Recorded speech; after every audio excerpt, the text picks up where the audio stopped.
Así comienza Charlas Charletas, el programa radial dedicado a la literatura, las artes, las ciencias y algo más. Conducen Héctor Carlos Reis y Carlos Alberto Riquetti.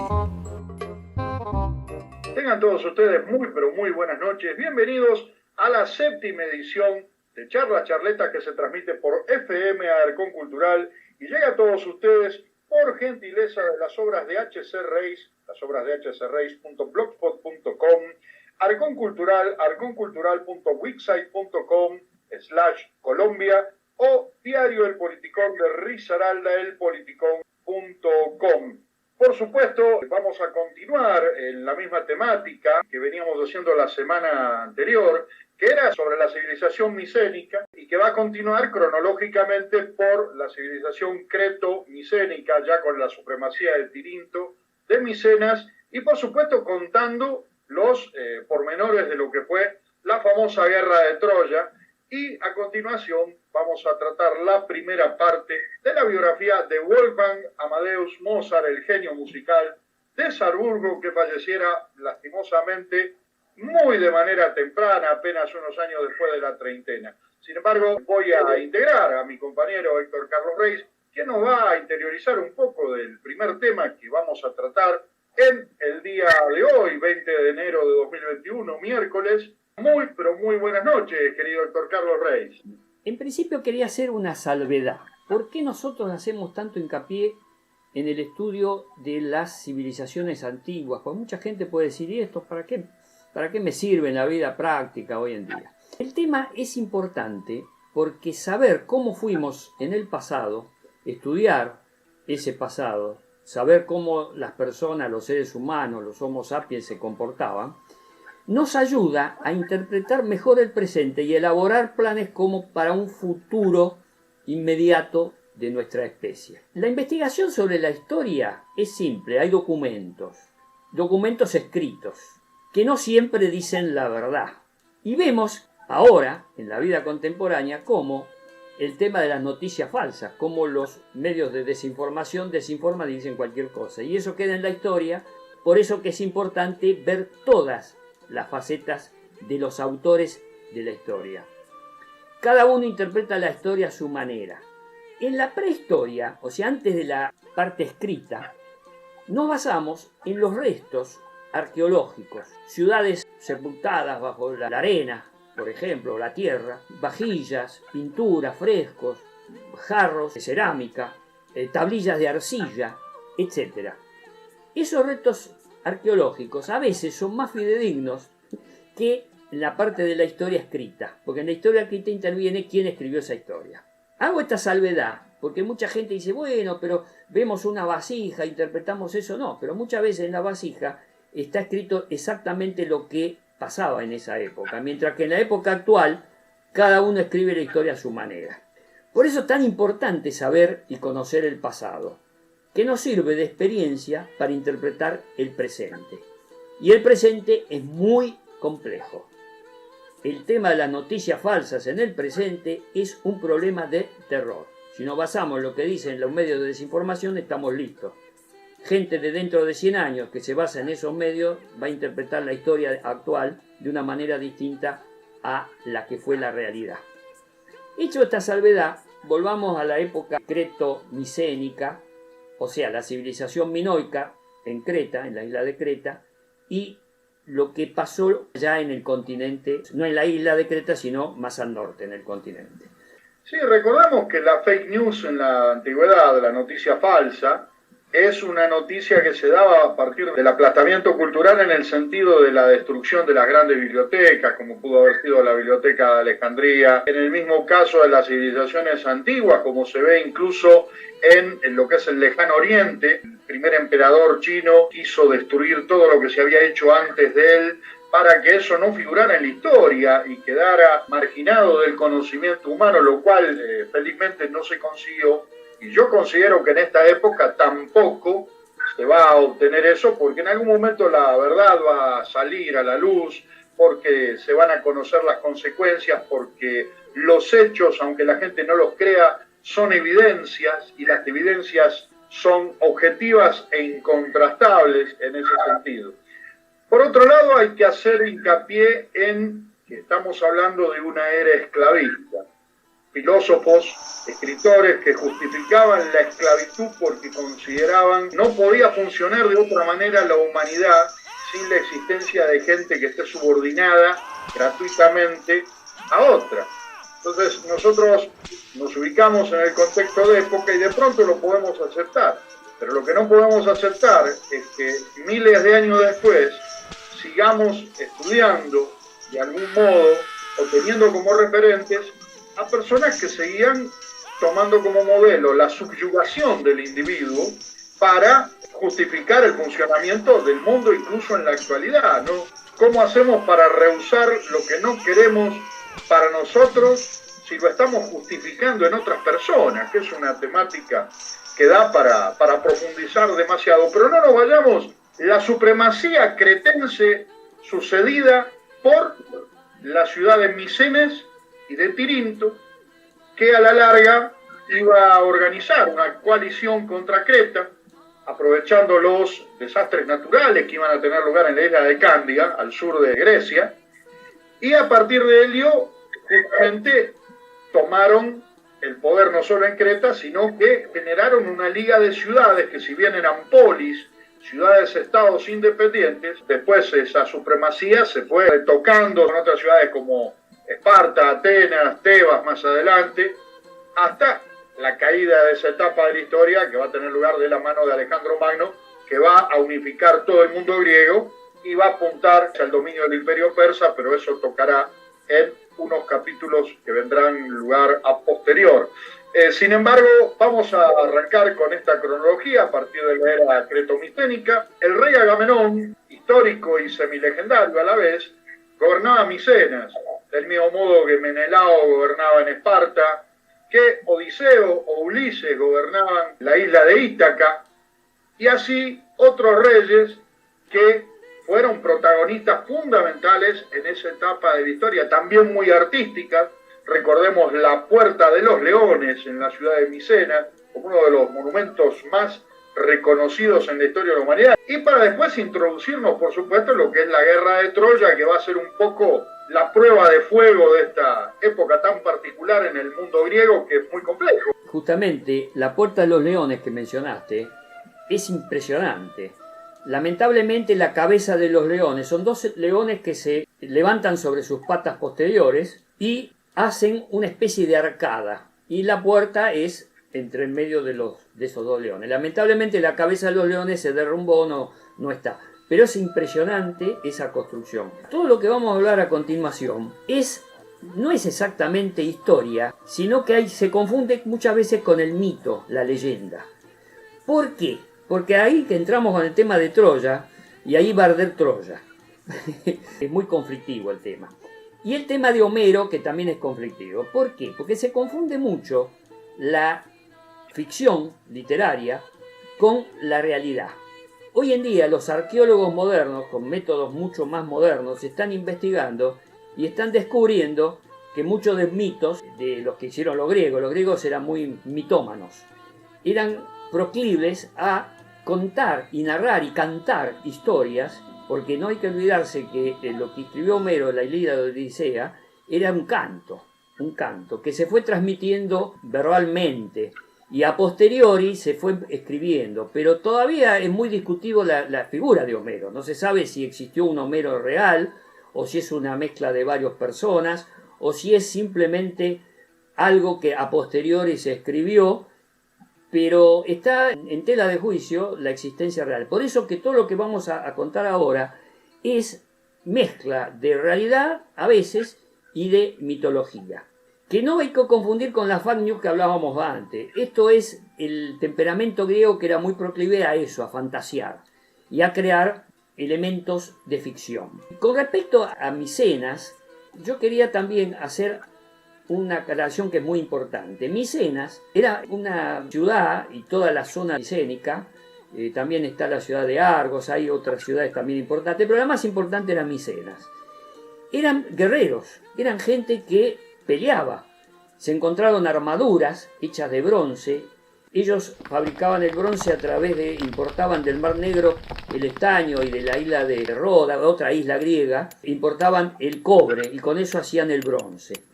Ellos estaban en la edad del bronce y se piensa que cayó, me adelanto en esto, la civilización esta micénica, porque se encontraron con otros pueblos que empezaron a construir sus armas con hierro. Y el hierro es mucho más poderoso que el bronce es más maleable.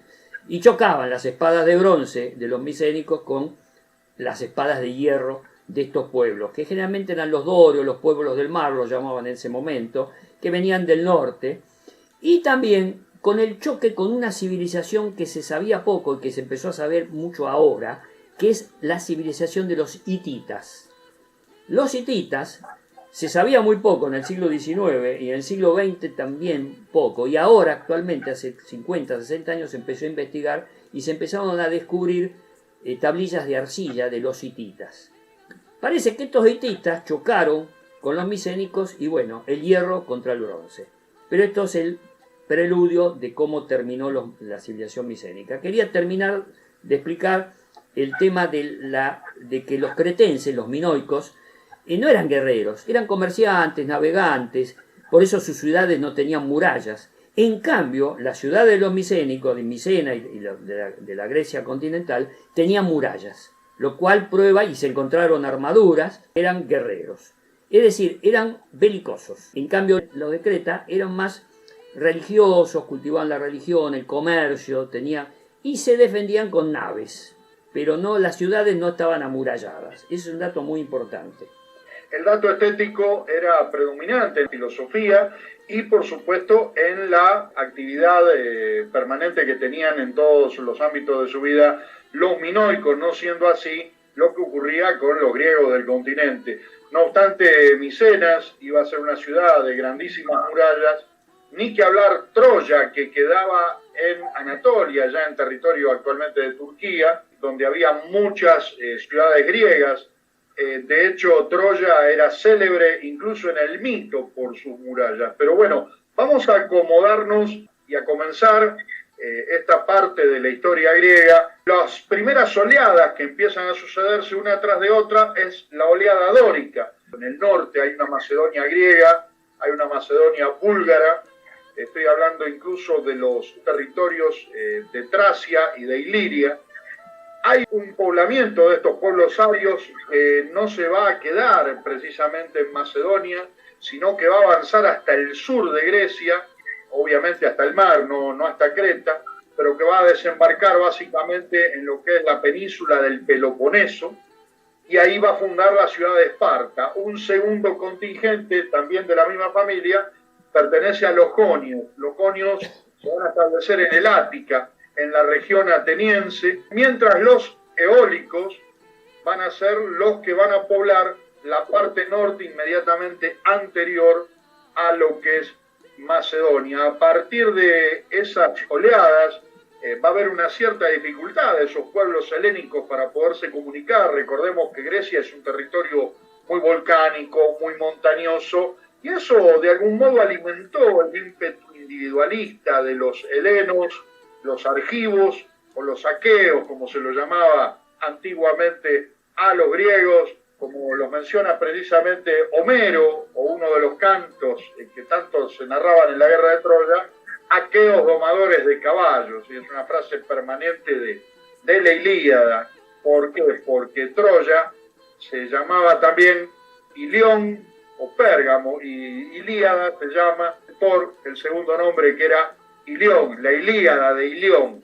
Pero acá hay que comenzar, como dice usted, Héctor, a dividir el mito. Nosotros nos encontramos la literatura homérica. Usted se refería muy bien a que no se sabe acerca de la naturaleza de Homero, si fue real, si existió. Se adjudica el folclore, narra la historia de un rapsoda, una suerte de cantautor recitador, que va de pueblo en pueblo prácticamente viviendo como un mendigo, aprendiendo los poemas de memoria, que se llamaba Homero y que vivía, o había nacido, mejor dicho, en el sector de Meonia. Sin embargo, algunas hipótesis sostienen o permiten afirmar de que Homero es un personaje ficticio, como lo fue Licurgo para los espartanos. Algunos piensan que de hecho nunca existió, que fue una evolución propia de los propios espartanos la que generó sus leyes. La cuestión es que Homero recopila supuestamente bajo su autoría los cantos de la guerra de Troya, donde va a narrar con todo ese mito y toda esa imaginería griega impresionante. Yo quería hacer una acotación importante, ubicarnos cronológicamente, es decir, en el tiempo. Estamos hablando del tercer milenio antes de nuestra era. Ahí comienzan estas historias, o sea, 3000 años antes de nuestra era. Del 3000 al 2000 se suceden hechos que entran dentro de la imaginación, entran dentro de la ficción, porque no hay elementos, lo único que hay son restos de ciudades, restos arqueológicos. Pero el apogeo de todo esto que estamos hablando va del 2000 al 1000. Por ejemplo, la guerra de Troya se supone que aconteció en el 1300 aproximadamente antes de nuestra era. Homero se supone, en el caso que haya existido el personaje, que fue en el siglo VIII, VII antes de nuestra era, o sea, 800, 700 antes de nuestra era. 500 años después. Claro, es decir, que está narrando o contando Homero hechos que sucedieron 500 años antes, o sea, en el 1300. Se supone que en el 1300 fue la llamada Guerra de Troya. Entonces, todo esto es una nebulosa, en realidad. Pero apareció un personaje, Henry Spillman, que se le metió en la cabeza, es muy apasionante la historia de este Spillman, pero no la voy a narrar porque es muy larga. Simplemente es un arqueólogo aficionado, pero extraordinario, porque era autodidacta, y que se propuso investigar y descubrir los restos arqueológicos de la ciudad de Troya. Encontró restos de esta ciudad mítica, Troya. Pero sucede que a posteriori de Spillman se fueron encontrando ciudades de Troya una encima de otra. O sea, hay Troya 1, Troya 2, 3, 4, 5, 6, hasta 7 superpuestas. Quiere decir que en el tiempo cronológico se fueron construyendo una ciudad encima de otra. Se sepultaban, pues muy volcánico, hay mucho movimiento de tierra, se destruían las ciudades, se volvían a reconstruir. Lo que encontró Spillman parece que es una de las 7 Troyas. Encontró la primera, la 2, la 3. Es decir, que todos los estudios de Spillman son muy importantes, nos dicen, describen cómo estaba construida, estaba amurallada esta ciudad, porque la atacaban y se tenía que defender. Pero lo que narra Homero se refiere a refundaciones de Troya. Y entonces probablemente Homero está narrando hechos, y no es imaginación del poeta, suponiendo que se base en datos reales, está hablando de la Troya 6, 7, las más nuevas reconstrucciones de Troya. Y acá entramos en el mito. Lo que dice Homero, la Ilíada, si fue real, si lo que narra se basa en hechos reales, que se basaban de boca a boca, o sea, en tradiciones orales. Todo lo que se hizo de la guerra de Troya, en vasijas, en cerámicas, hecha muy a posteriori, y puede ser fantasía, no se sabe, porque de la época real de Troya no quedó nada, quedó todo destruido. Entonces hay mucho, acá entramos en la ficción y la realidad. Es decir, se mezclan las dos cosas. Por supuesto, Héctor. Recordemos que tenemos incluso personajes que participan de la guerra de Troya, que son algunos semilegendarios, otros existieron. De hecho, Aquiles existió, Aquiles fue rey de los Mirmidones, lo mismo que Odiseo de Ítaca, y así se fueron sucediendo los reyes. Lo que evidentemente obedece a una suerte de teoría del rumor verdadero, que era una hipótesis psicológica donde la realidad era tan aburrida que había que sustituirla por mitos para hacerlas más interesantes. Claro. Se jugaba mucho con la mentira. Yo creo que a los griegos de algún modo les pasaba algo parecido que con el rumor verdadero. Es difícil creer que una guerra como la de Troya se pueda suceder precisamente porque el príncipe troyano Paris lleve secuestrada a Helena y que la lleve de encubierto después de hacer un tratado de paz y de amistad con el marido. De pronto puede ser como sucedió en la Primera Guerra Mundial, ¿no? El asesinato de Sarajevo, que es la parte casual y no causal de la Primera Guerra Mundial. Se pudo dar de forma casual, pero la verdadera causa que originó la guerra de Troya fue el acto de piratería de los barcos troyanos contra las costas de las ciudades griegas, que finalmente se unen y después de un asedio de 10 años se van a imponer a Troya y la van a destruir. La Ilíada, por eso vamos a estar permanentemente saltando y separando como si estuviéramos con un plato de comida y sacar la carne de la grasa, la carne para un lado, la grasa para el otro. El mito de la realidad. Se narra en la obra de Homero el último año de la guerra de Troya. No se narra en los 10, ¿sí? Recordemos los aqueos, los griegos, en las playas troyanas, las playas de Turquía, haciendo tiempo, esperando hasta la caída de la ciudad, que se iba a dar porque nadie esperaba lo que podía llegar a pasar, porque supuestamente se iban a retirar porque la empresa había fracasado y se iban a volver. Aparece otra de las figuras emblemáticas de esta guerra mucho más adelante, va a ser el famoso caballo con el que entran a la ciudad, pero básicamente fueron actos de piratería que llevaron a los griegos a la invasión de Turquía, más precisamente en la parte del norte de la Anatolia, cerca del Bósforo, para tratar de acabar con esta famosa amenaza. Troya tenía una alianza incluso muy importante y de comercio con el faraón de Egipto, o sea, era una ciudad que estaba muy bien relacionada y que gozaba de un poder y una fuerza militar bastante considerable que opacaba a la de los griegos.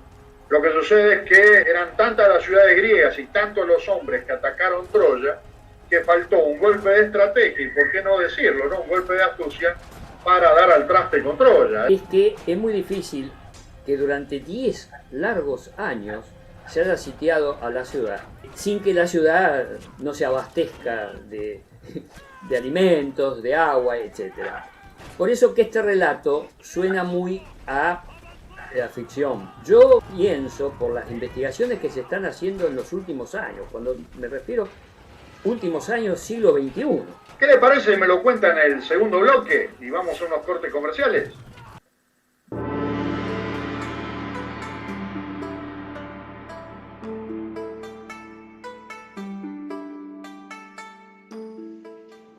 En la milenaria China teníamos a Confucio, pero sin embargo necesitábamos un medio virtual como el Concultural para alcanzar el mismo conocimiento que nos daba maestro. Por eso, como China nos gusta seguir aprendiendo, después de cientos de años, seguir haciendo ceremonia del té con internet, leyendo siempre suplemento al Concultural de Diario Politicón de Risaralda. Lea Arcón Cultural, el suplemento del diario El Politicón de Risaralda, con todo acerca de literatura, historia, cine, escultura, teatro y la actualidad de la cultura del mundo entero. Encuéntralo en arconcultural.wixsite.com/Colombia.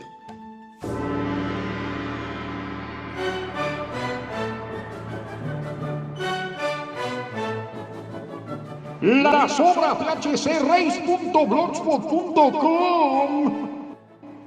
Óleos, videos, cuentos, novelas, ensayos y artículos de opinión. El sitio web virtual de Héctor Carlos Reis para todos los amantes de las artes y las ciencias. Recuerde, las obras de hcreis.blogspot.com, donde de cultura se sabe un montón.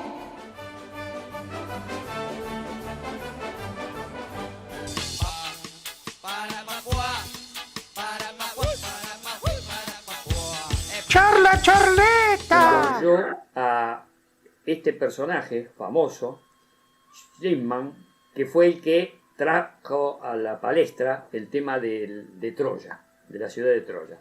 Es importante las investigaciones que hizo. Hoy en día se está poniendo porque el personaje de este Schliemann es un personaje bastante conflictivo. Produjo conflictos con el gobierno de Turquía, 1863-64, cuando hizo las excavaciones, se quedó con un tesoro que había descubierto que lo llevó. Hubo un conflicto judicial. Este hombre quería quedar en la historia, quería sobresalir, tenía complejos así de inferioridad. Bueno, es toda una historia psicológica de él, de su infancia, había sido muy maltratado por el padre en algunos aspectos. El tema es que llevó a los investigadores actuales a poner en duda muchas de las cosas que hizo este arqueólogo. No obstante, es muy importante porque trajo, como dije antes, a la palestra el tema de Troya. La época histórica es una transición de la edad del bronce a la edad del hierro.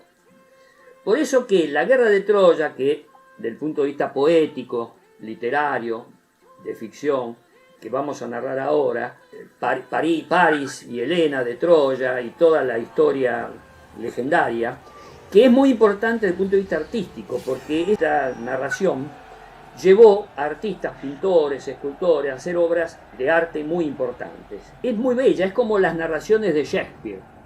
Llevaron al arte a producir obras de escultura, de pintura. Todo lo que es narración, todo lo que es ficción, enriquece la parte artística. Por eso que hay que diferenciar lo que es la ciencia, la historia como ciencia, que se basa en datos reales y concretos, de lo que es ficción. La ficción puede llevar a cosas estéticas muy lindas, como es el arte, la pintura, la literatura. Los troyanos tenían vinculación con los hititas. Los hititas eran los que estaban trabajando el hierro. Entonces es muy probable que el conflicto era por la hegemonía de mejores armas. Es muy probable que haya sido esa la causa de por qué los griegos, vamos a llamarlos griegos, los micénicos, querían invadir y atacar a Troya.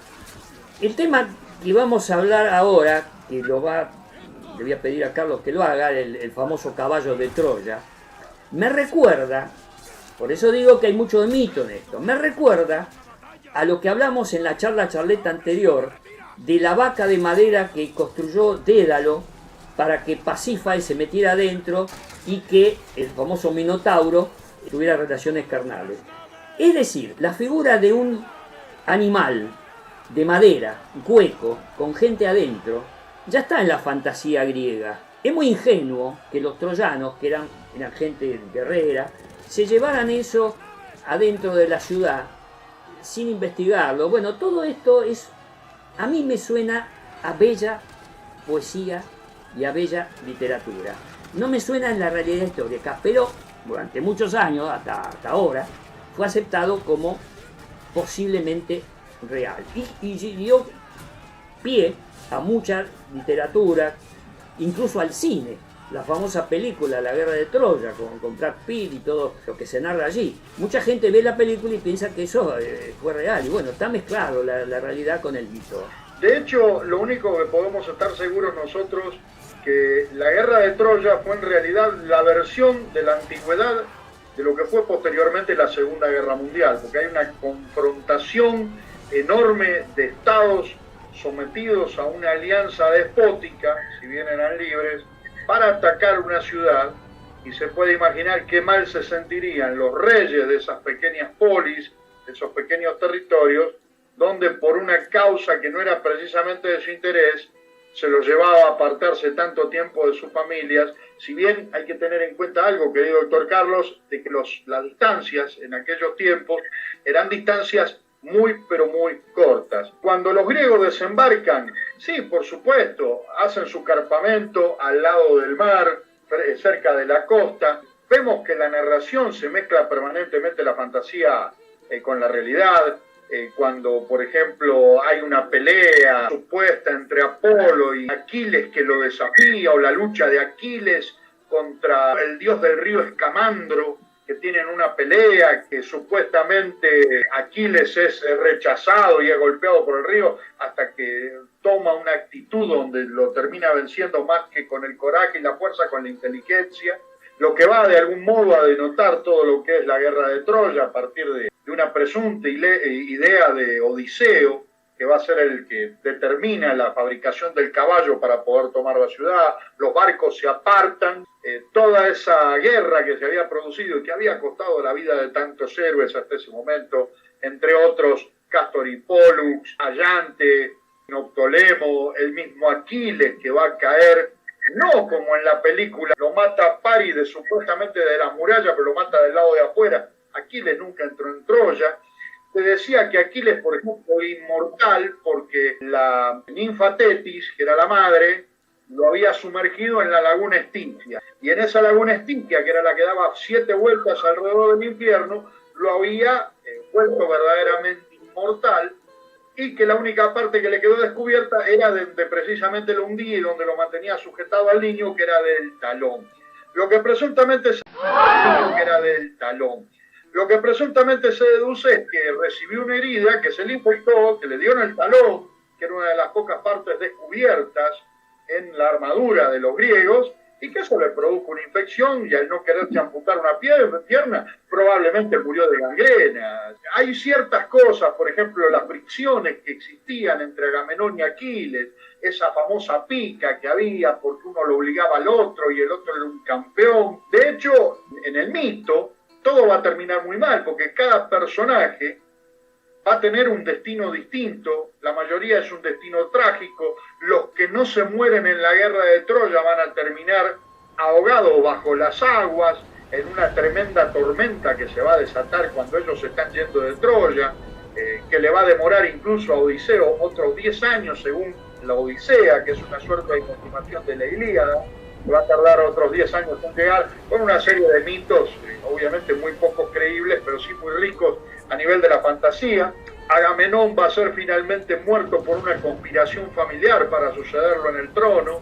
Menelao, que iba a ser el famoso esposo de Helena, la reina espartana, secuestrada por Paris, va a terminar volviendo humillada y viviendo una vida en la sombra en Esparta hasta su muerte. Y ahí ya se desprende un nuevo mito que va a dar origen a un tema que obviamente vamos a hablar mucho más adelante, que el viejo rey Príamo, muerto Héctor por mano de Aquiles en las puertas de Troya, va a terminar huyendo junto con Paris, aunque Paris va a tomar otro destino, sobre los hombros de Eneas. Y Eneas se lo va a llevar en un barco y va a llegar nada más ni nada menos que a la península itálica, y esto va a servir para que los futuros romanos puedan autodefinirse como descendientes de griegos. Va a fundar la famosa ciudad de Alba Longa, que va a ser la madre de Roma. Pero eso, como dicen las películas, eso es otra historia. Por fin lo nombraste a un héroe troyano que lleva mi nombre, a Héctor. Mi papá me puso el nombre de Héctor en homenaje al héroe troyano.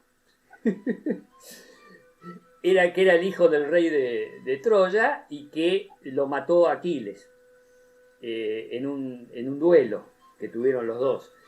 Pero todo esto, vos lo señalaste muy bien al decir por qué Aquiles era inmortal prácticamente, porque no lo podían destruir, porque la madre lo había sumergido en un líquido y le quedó solamente vulnerable el talón, porque lo sostenía del talón. Todo esto es evidente que es un mito, es una leyenda, esto no forma parte de la realidad. Pero es hermoso, tiene belleza, por eso que el arte tiene mucho de imaginación, por eso es tan importante el arte, y sirve para hacer catarsis.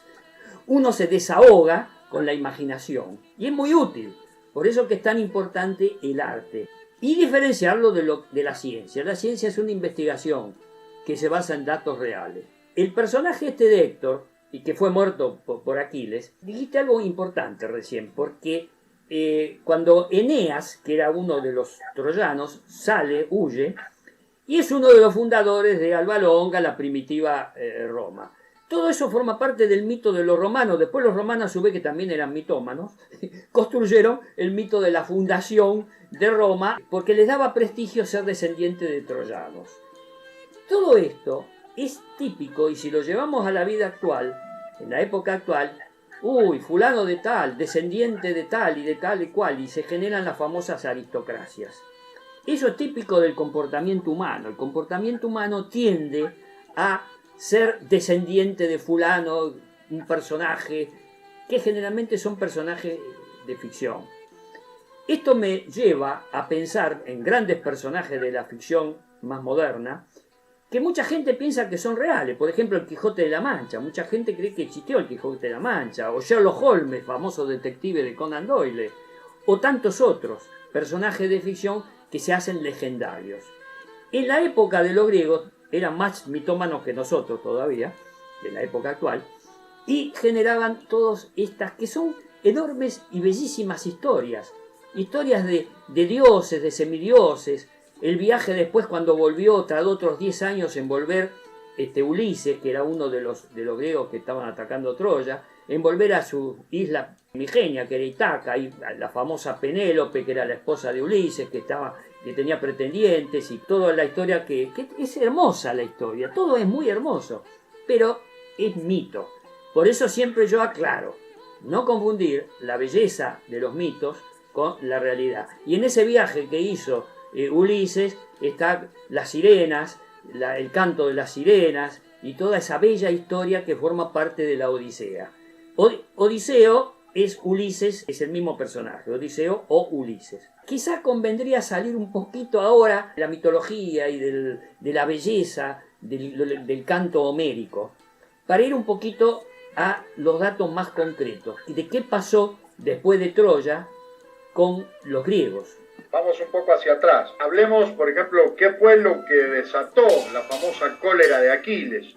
Él asistió junto a Patroclo, su amigo, de pronto, según algunos mitos, un familiar, un primo hermano, al cual adoraba, pero también se teje que entre líneas pudo haber existido una relación homosexual entre Aquiles y Patroclo, que eran muy comunes en la antigüedad y mucho más en el tiempo de los griegos y de los romanos.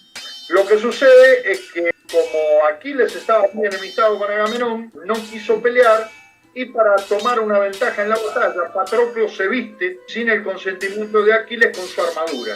Héctor lo mata por accidente y lo va a buscar Aquiles a la ciudad. De hecho, cuenta la tradición que dio alrededor de 7 u 8 vueltas alrededor de Troya corriendo Héctor, porque no lo quería enfrentar, porque además sabía lo que le iba a pasar y que no tenía destino después de ese día. Ahora, mitológicamente, yo no me puedo imaginar, después de matarlo a Héctor, que Aquiles lo ate en el carro, y que esa misma noche, después de arrastrarlo alrededor de la ciudad con el carro, vaya el rey Príamo a un campamento enemigo solo, prácticamente sin custodia, a pedirle por favor de rodillas que le devuelva el cuerpo del hijo Aquiles. O sea, hay una serie de actitudes y de hechos románticos que se van a producir. En lo concreto, y le voy a hacer caso a usted, vamos hacia el final. ¿Qué fue lo que sucedió según el mito? Y que no lo vamos a saber nunca en realidad qué es lo que sucedió.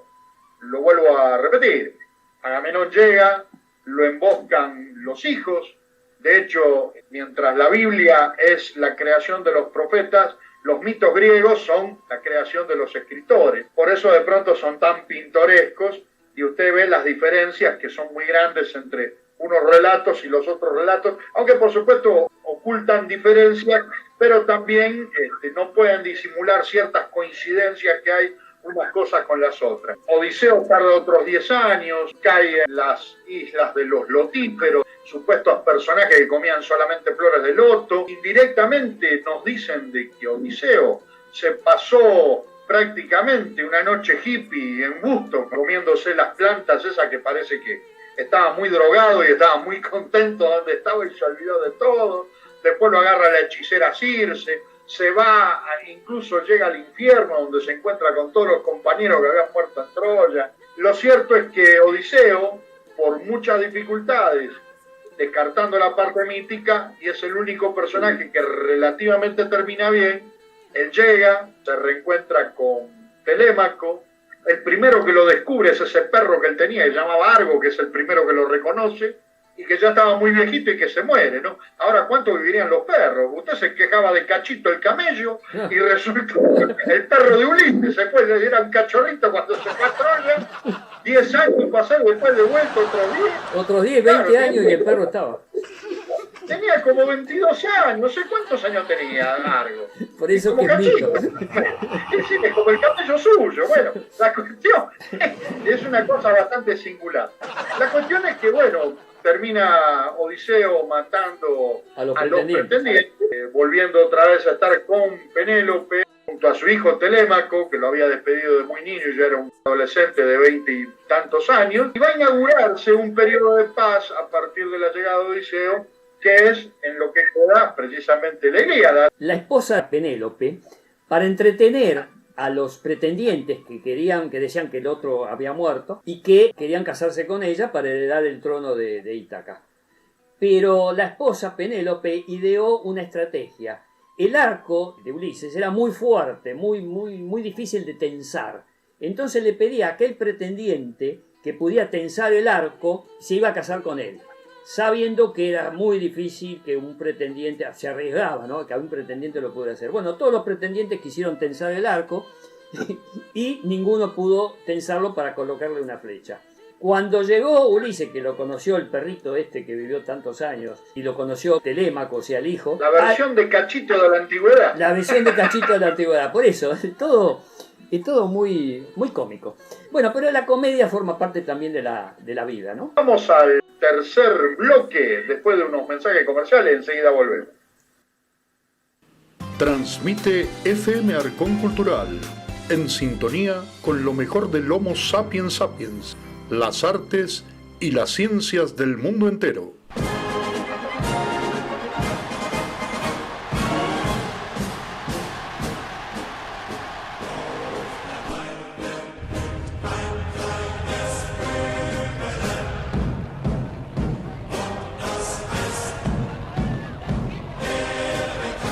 Otoño de 1937. El coronel Klaus Lichonen y el mariscal de campo Otto von Reis hacen su ingreso en la Cancillería del Reich y posan para la prensa. Charlas Charletas. Todos los miércoles después del mediodía, por FM Arcón Cultural, en simultáneo con las obras de hcreis.blogspot.com, Diario El Politicón de Risaralda, elpoliticón.com, y arconcultural.wixsite.com/Colombia. Oíme, hermano, a esta altura del partido y todavía no tenés página web. Lo que pasa es que no conocen Mota Producciones. Diseño de páginas, hosting y alojamiento web, streaming de audio y televisión, posicionamiento, community manager, elaboración de cuñas, jingles, spot, voces en off para medios de comunicación. Llámenos, jefe, que su pregunta no molesta para nada. Comunícate con nosotros al 313-687-7400 o 312-574-0588. Mota Producciones, cada día comunica mejor. Esta semana en Arcón Cultural, John Milton, un poeta de cabeza redonda. Letras, Ana María Manuel Rosa y otros. Chuck Berry, All Rock and Roll, hijo mío, por Majo Olmedo y Billy Díaz. Vladimir Tatlin, un Soviet Artifex Homo, por Héctor Carlos Reis. El mal es no saber la verdad, Bertolt Brecht, por Alexander Granada Restrepo, Matusalem. Editorial, ¿vale la pena volver a la época de la URSS? Nueva sesión Sala de Cine y mucho más en el suplemento Arcón Cultural del diario El Politicón de Risaralda. Dirige y escribe Carlos Alberto Riquetti. Léalo todos los domingos en arconcultural.wixsite.com/Colombia.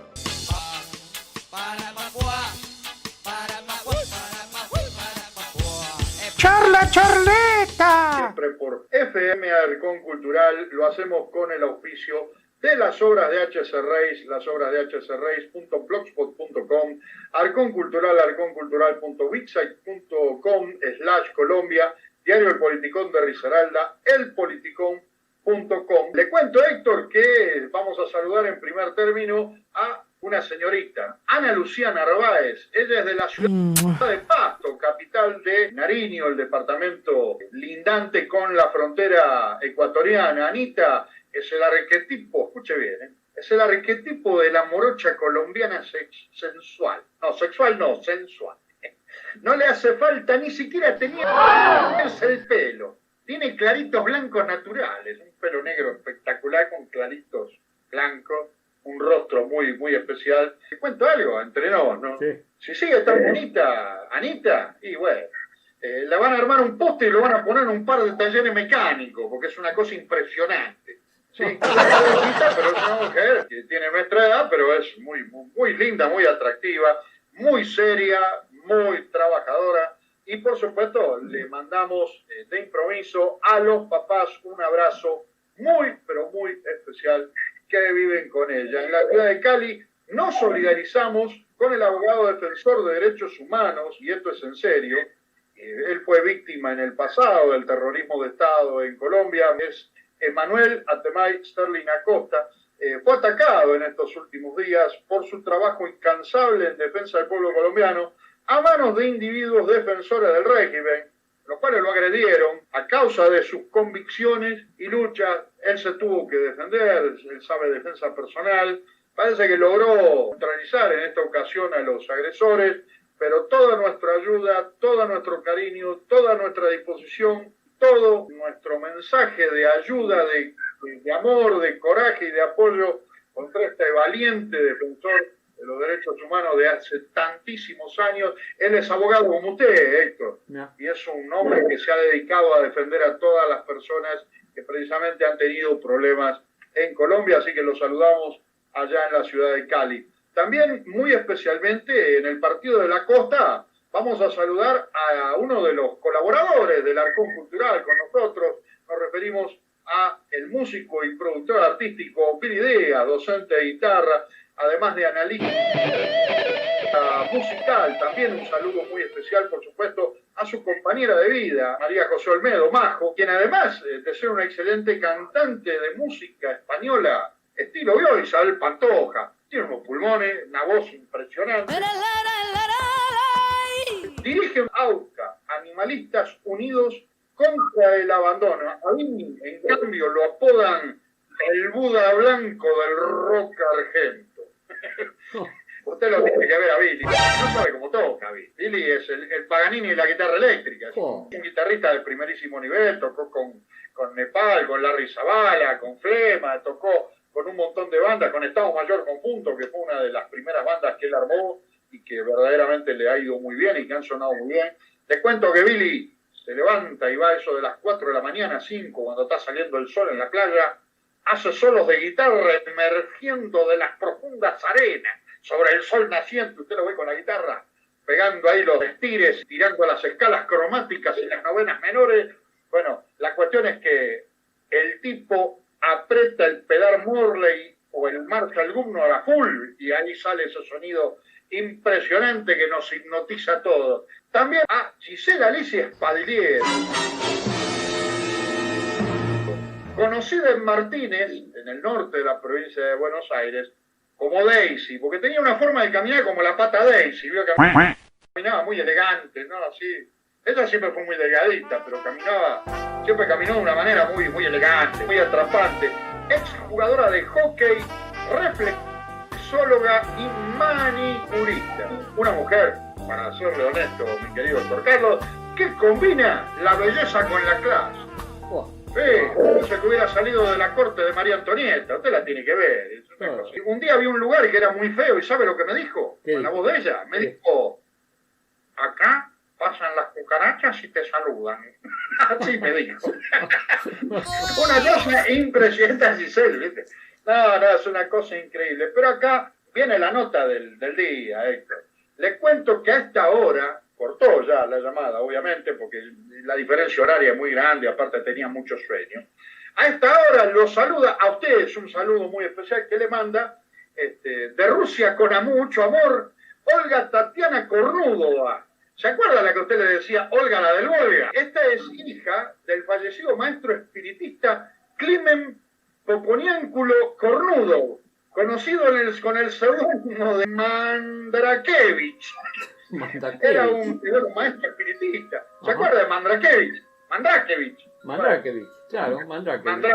Claro, la hija, él falleció, usted sabe, usted se enteró que él falleció. Bueno, siempre lo recuerda como lo hacía su padre por participar, usted, Héctor Carlos Rey, junto a otros destacados científicos e investigadores, en esa ocasión, en fenómenos paranormales tras la caída de la cortina de hierro, cuando se abrió toda la parte de los derechos en la ex Unión Soviética, ya por el año de 1993, en la ciudad de Leningrado, ¿cierto? Porque usted estuvo en Vladivostok y después se tomó el Transiberiano y se vino hasta Leningrado, ¿no?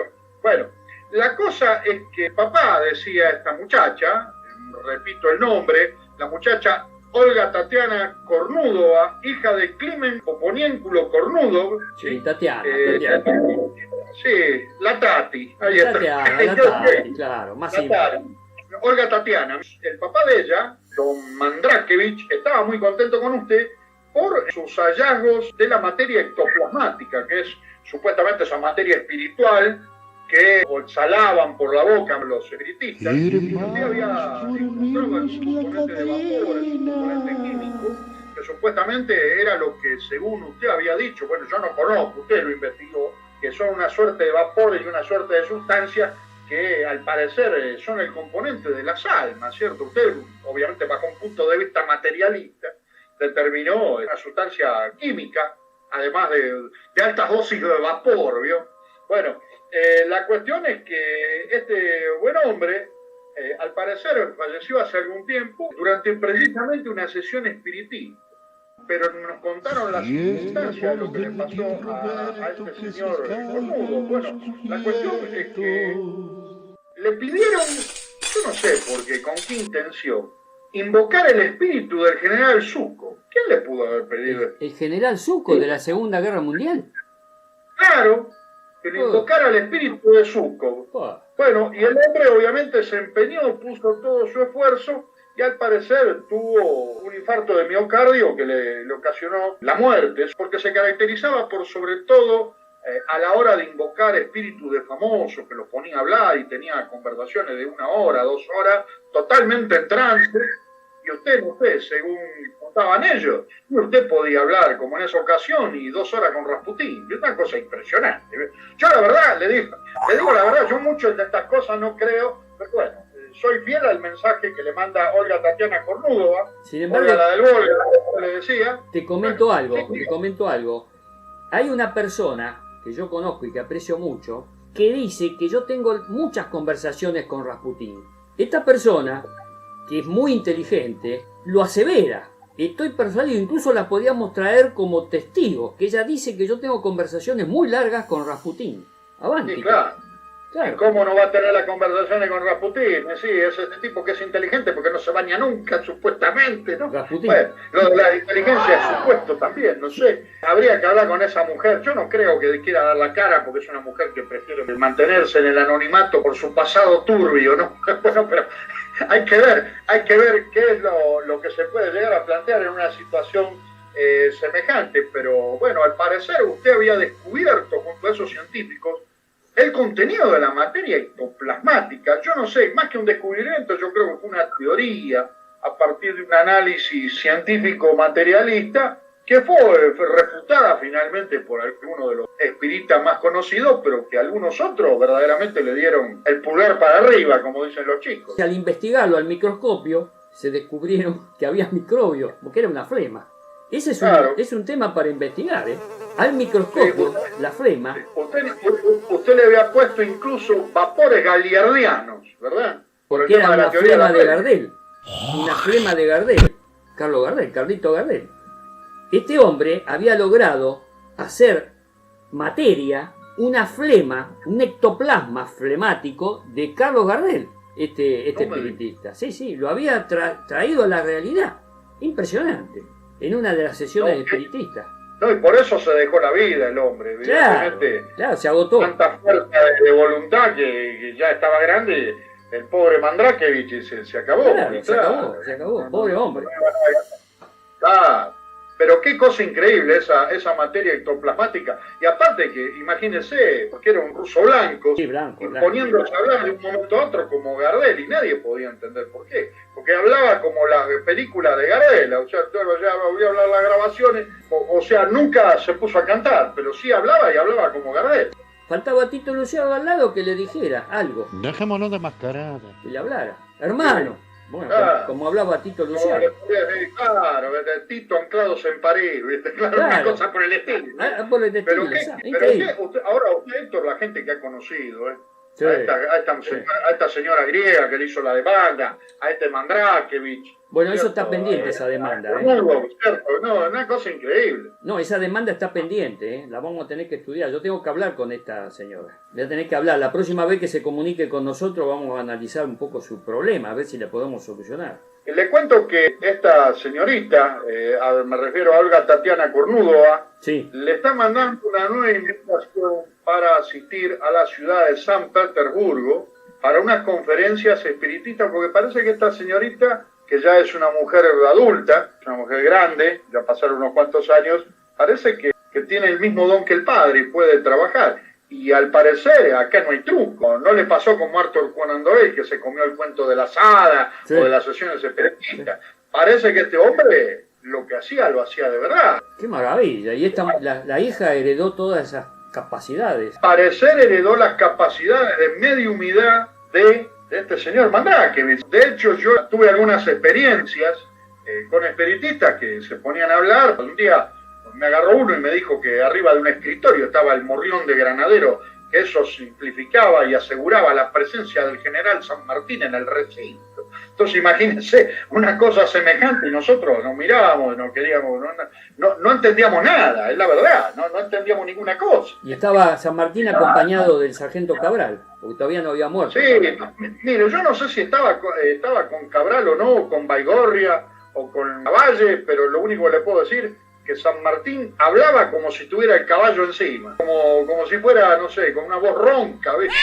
Una cosa increíble que le digo la verdad, me quedó para el asombro. No digamos más nada, Héctor. ¿Le parece si nos introduce a la obra de nuestro querido personaje del día? Vamos a pasar a hablar de algo más trascendente, porque yo quiero aclarar que Mozart es uno de los grandes personajes de la historia de la humanidad. La prueba de eso es que hasta ahora no hay, toda la historia, alguien que haya sido similar o parecido a Mozart en sus capacidades musicales. Porque uno puede decir, pintores hay muchos grandes pintores, músicos también hay muchos grandes músicos, escultores, artistas en general.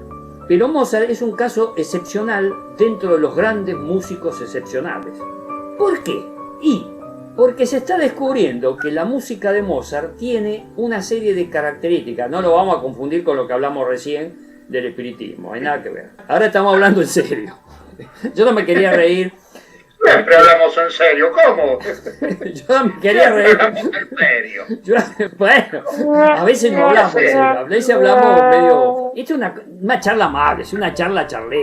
Es una charleta. Sí, Pero bueno. ahora vamos a hablar de una charleta serio. Histórica, real. Se está investigando la música de Mozart y se están descubriendo cosas increíbles, excepcionales.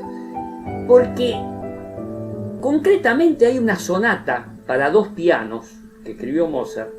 Es la que estamos escuchando en este momento precisamente de fondo. Porque esta música ayuda, se está descubriendo que ayuda, y esto ya no es fantasía, parece que es real, ayuda a, cuando una persona está estudiando, a ponerla como música de fondo, ayuda a concentrarse, a la concentración de la neurona, o sea, trabajar con el cerebrito, como dice una amiga, cerebrito, en profundidad, en concentración.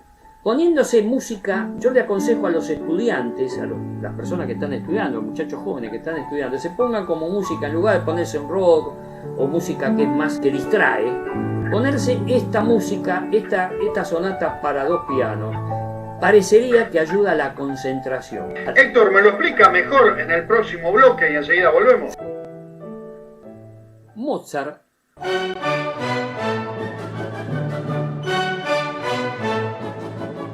las obras de hcreis.blogspot.com. Óleos, videos, cuentos, novelas, ensayos y artículos de opinión. El sitio web virtual de Héctor Carlos Reis para todos los amantes de las artes y las ciencias. Recuerde, las obras de hcreis.blogspot.com, donde de cultura se sabe un montón.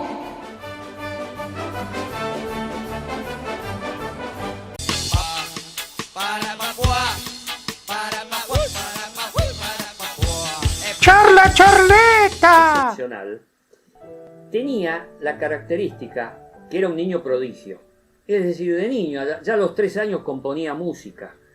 Sabía leer las notas musicales y escribirlas antes que la propia gramática de su idioma original, el alemán.